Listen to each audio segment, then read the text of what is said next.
যেই ইমাম তারাবির সালাতে পড়তেছে আলহামদুলিল্লাহ রাব্বিল আলামিন আর রহমানির রহিম, আসলে পড়াও অন্যায়, এগুলো পড়া আল্লাহ ক্ষমা করুন, বোঝানোর জন্য বলতেছি, ঘন ঘন মেরে চলে যাচ্ছে।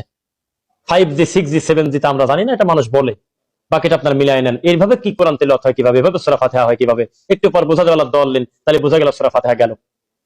ওই একই ইমাম এশার সালাতে একটু আগে পড়লো আলহামদুলিল্লাহি রাব্বিল আলামিন আর রহমানির রহিম, শুনতে মন চাচ্ছে, ভেঙে ভেঙে বলতেছে কত সময় নিয়ে। তারাবি এত বিপদ কেন? আবার তারাবি যখন শেষ হয় ওই একই ইমাম ভিতরের সালাতে পড়তেছে আলহামদুলিল্লাহি রাব্বিল আলামিন আর রহমানির রহিম। এই সেম দৃশ্য যদি অধিকাংশ মসজিদে না হয় তাহলে আমাকে বলেন যে আমি মিথ্যা বলছি। কেন এই বৈষম্য কেন? সালাত নিয়ে আপনি মস্কারা করতেছেন কেন? আপনি 4 রাকাত পড়েন, সময় নিয়ে আপনি ব্রেক নেন, নিয়ে চা খান বা বসে একটু বিস্কুট খান, কষ্ট হচ্ছে একটা রুটি খান, সময় লাগতেছে আধা ঘন্টা ব্রেক নেন, নিয়ে আবার পড়েন, বিরতি নিয়ে বিশ্রাম নিয়ে সুন্দর করে একাগ্রতার সাথে বিনয়ের সঙ্গে সময় নিয়ে রুকু সিজদা বেশি সময় করে সময় নিয়ে সূরা কিরাত গুলো লম্বা করে কিন্তু সুন্দর পরিবেশ করে পড়ে তারপরে আপনি 4 রাকাত শেষ করেন। কে কার কথা শুনে? আপনি এক বৈঠকে 24 মিনিটে 25 মিনিটে 20 রাকাত করতে হবে। তো এই নামাজে আপনি সূরা ফাতিহা কিভাবে পড়বেন আর অন্য সূরা কিভাবে পড়বেন? মাঝে মধ্যে বলা হয় আল্লাহ ইয়ালামুন না তাআলামুন, বোঝা যায় যে কিছু একটা শেষ হলো। এটা আমাদের দেশের নীতি। এগুলো বললে আমাদেরকে আপনারা গালি দেন। তো কোরআন নিয়ে মস্কারা করা না, কোরআনের সাথে কি ঠাট্টা মস্কারা করা না? ফাংসুন্না আলাল কওমিল কাফিরিন, ফাংসুন্না আলাল কওমিজ জালিমিন। আপনি নিজেই হলো জালেম, নিজেই হলো ফাসিক, নিজেই হলো কুফরি করতেছেন। দৃশ্যমান কোরআনের আয়াতকে ব্যঙ্গ বিদ্রুপ করে নিজের মন খেয়াল খুশি মতো শুধুমাত্র তাড়াহুড়া করে সময় বের করে দেওয়ার জন্য আল্লাহ কোরআনকে আপনি মুখামুখি দাঁড় করিয়েছেন।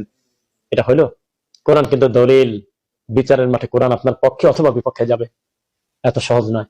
তাদের রমজানকে স্বাগত জানানো আর আমাদের রমজানকে স্বাগত জানানোর মধ্যে রাত আর দিনের মতো তফাৎ।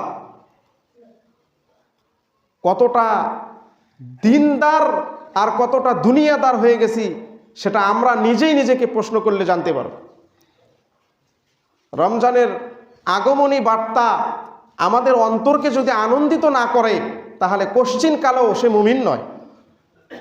রমজানের কথা শুনলে মুমিন হৃদয় আনন্দিত হবে। এটা হচ্ছে সিজন। প্রত্যেকটা ব্যবসায়ীর সিজনের আশায় থাকে, এই সিজনে আমার বেশি বিক্রি হবে, এই সিজন অফ যাবে। মুমিন হৃদয়ে মুমিনের সওয়াবের খাতাকে বাড়তি করার সিজন হচ্ছে রমজান মাস। এই রমজান মাসকে সিজন হিসেবে গ্রহণ করে অধিকতর পরিমাণ ইবাদতে আত্মনিয়োগ করতে হবে। এটাই হচ্ছে রমজানের প্রস্তুতি। আমাদের মা বোনদের রমজান তো অর্ধেক দিন রান্না বান্নাতেই চলে যায়।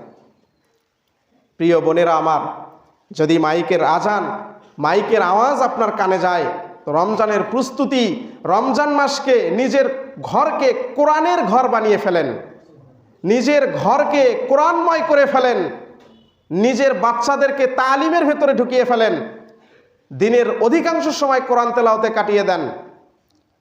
দুপুর না হতেই রান্নাবান্না নিয়ে ব্যস্ত।